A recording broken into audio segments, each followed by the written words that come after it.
Seja muito bem-vindo, seja muito bem-vinda a mais uma edição do Eco Journal Club. Meu nome é Felipe, eu sou cardiologista e cardiografista e criador do Eco Descomplicado. E para esse projeto, eu estou aqui acompanhado da Bárbara. Olá, pessoal. Eu sou a Bárbara Linhares Van de Sick, sou cardiologista e cardiografista do Hospital Biocor Redditor, em Belo Horizonte, e sou criadora do podcast The EcoCast, que trazemos atualizações em cardiologia e ecocardiografia para vocês.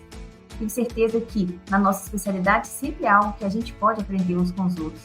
Então, espero que esse seja um momento enriquecedor para todos nós. Esse é um projeto que tem por objetivo trazer aí as principais publicações das revistas mais relevantes para o nosso universo aqui da cardiografia, tentando trazer essas publicações de maneira mais acessível para você que faz eco no seu dia a dia.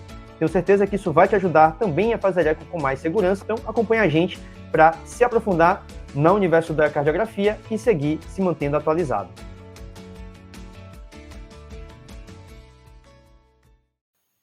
Então, Bárbara, qual foi o artigo que você preparou para a gente hoje? Conta aí para a gente. Hoje temos um tema incrível sobre o POCUS. É um artigo original da JACE de outubro de 2024, que fala da avaliação da congestão de múltiplos órgãos pelo score de ultrassom de excesso venoso, o VEXUS, na insuficiência cardíaca aguda. Então, vamos lá. E por que esse artigo? Qual é o desafio na insuficiência cardíaca aguda? Os pacientes geralmente apresentam manifestações clínicas variáveis e uma fisiopatologia complexa. Para nós, como médicos cardiologistas, a gente tem um manejo inicial básico que inclui diuréticos intravenosos, mas a dosagem e a necessidade e a quantificação ainda é imprecisa. Então, os sinais físicos de edema, de periférico ainda aparecem tardiamente e existe muita variabilidade entre os observadores. Então, esse novo score, chamado de score VEXUS, a definição dele é um ultrassom para identificar excesso de líquidos na região venosa para quantificar essa congestão venosa. Quais são os componentes do VEXUS? Ele avalia o tamanho da veia cava inferior e os padrões de fluxo de Doppler nas veias hepática, veia porta e veias intrarrenais. E a classificação é muito simples, de VEXUS 0 a VEXUS 3. Ou seja, são 4 níveis. Então, o que o estudo determinou? Ele quis quantificar a congestão venosa através do score de VEXUS na admissão desses pacientes com insuficiência cardíaca aguda e determinar, então, a prevalência da congestão venosa nos diferentes graus no VEXUS, né? Então, identificar diferentes graus de congestão venosa pelo VEXUS, estudando a fisiopatologia da doença e se o VEXUS tem um valor prognóstico, ou seja, ele pode prever a mortalidade intra-hospitalar.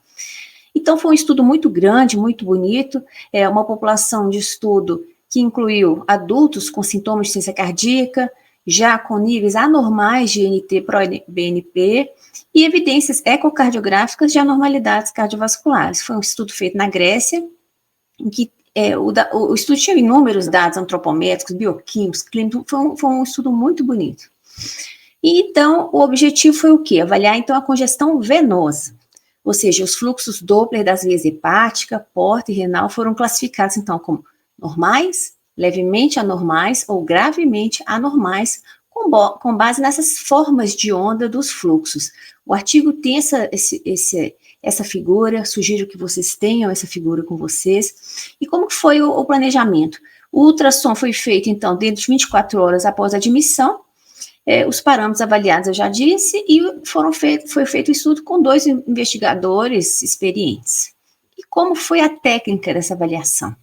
Então, a veia cava inferior foi medida no final da expiração, próximo ali da junção das veias hepáticas. A veia hepática foi avaliada no subcostal, paralelamente ali, quase drenando a veia cava inferior. As veias renais foram avaliadas com o paciente em decúbito lateral esquerdo, igual a gente faz um exame de artérias renais, e os fluxos das veias interlobais, é aquele fluxo em azul. E a veia porta foi identificada já na parte caudal do fígado, confirmada por aquele fluxo típico, fluxo venoso portal. Então, como que é a pontuação? A veia cava inferior era dilatada se ela fosse maior ou igual a 20 milímetros. Então, não é 21 igual a gente usou no eco. O estudo foi feito com 20 milímetros. As veias renais, as veias hepáticas e as veias postas geralmente têm um padrão de morfologia com ausência de muita pulsatilidade, ou seja, o padrão, por exemplo, da veia hepática é um padrão de predomínio sistólico do fluxo da veia hepática, ou seja, então vamos lá, recapitulando. Veia hepática. A veia hepática tem um padrão de Doppler muito característico dela, ou seja, uma velocidade de onda S muito maior, claro, uma onda sistólica muito maior que na diástole. Quando existe congestão venosa sistêmica progressiva, existe uma diminuição da onda sistólica, pelo aumento da PD2, né, do coração, aumento da congestão venosa sistêmica, e um aumento da onda de diástole. Então, o padrão gravemente anormal da veia hepática, a onda sistólica é praticamente revertida, ou seja, ela fica positiva, e tem um predomínio da onda de diástole, né? A veia porta, ela tem uma característica, então, como eu disse, é altamente complacente, uma grande capacitância, então o fluxo venoso é amortecido, então praticamente ele tem uma pulsatilidade muito pequena. Com a progressão da doença, com a progressão da congestão, existe uma pulsatilidade maior, que quando maior a 50% de pulsatilidade, ou seja, as ondas positivas e negativas, elas variam muito, como uma onda, ele é um fluxo gravemente anormal. Já as veias renais têm um sinal de Doppler de padrão contínuo, é considerado normal, e o padrão levemente anormal, ele vai ficando fásico, né? Então, uma onda presente na sístole e na diástole é gravemente anormal. Então, a classificação do score de Vexus é o Vexus 0, a veia cava inferior é normal, então não tem sinal de congestão nenhum. O Vexus 1, a veia cava inferior já é dilatada, ou seja, maior ou igual a 20 milímetros, com padrões de Doppler levemente anormais. O Vexus 2 é uma veia cava inferior muito dilatada, com um padrão de Doppler gravemente anormal, ou seja, indicando congestão venosa moderada em algum daqueles fluxos que a gente viu. O Vexus 3, que é o padrão mais grave, a gente consegue identificar... Bárbara, Oi. eu vou editar aqui, fique tranquila, eu vou cortar, mas a sua conexão caiu. Aí você tem que voltar 30 segundinhos ainda que você estava apresentando, porque a conexão caiu, para poder gravar de novo. Posso Começa começar... desse slide. Começa desse slide, começa esse slide do zero, vai lá. Tá. Então, temos então a classificação do score Vexus.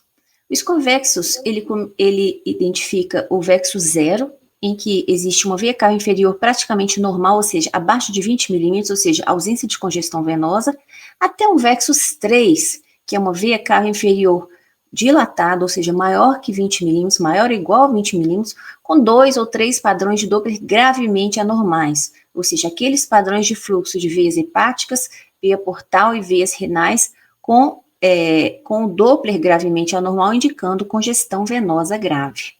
Então, quais são os resultados desse estudo?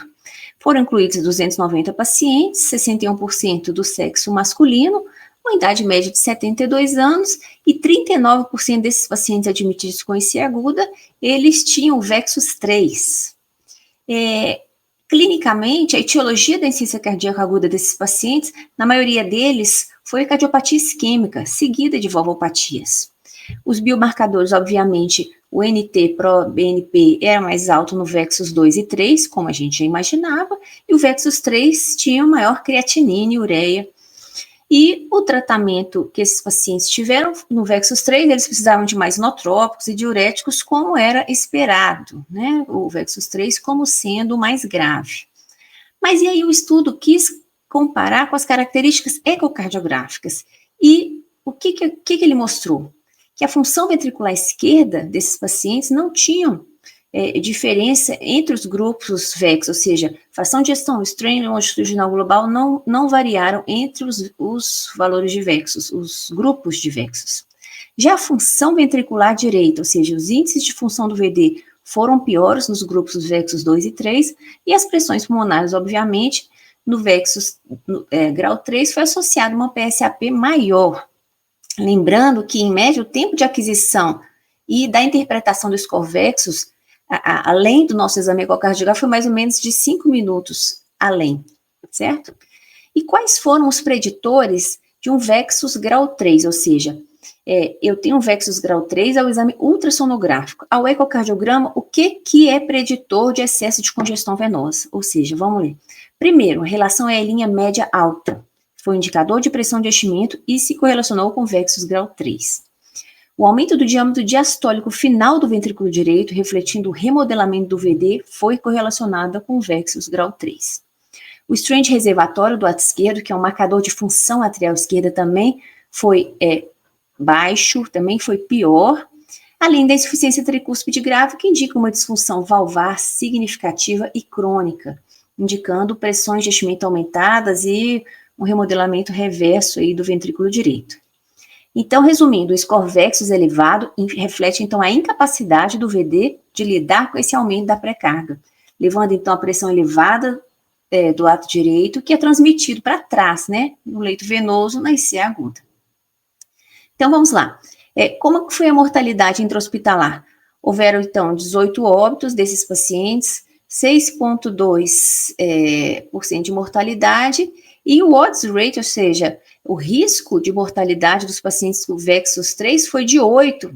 Então, é muito aumentado o risco de mortalidade nesses pacientes que tiveram Vexus 3. E o que ele incrementou o Vexus? Se a gente tem um modelo de risco, essa figura é muito bonita, porque se a gente tem um modelo de risco no papel de insuficiência cardíaca, a gente tem uma estimativa de risco de mortalidade, de prognóstico.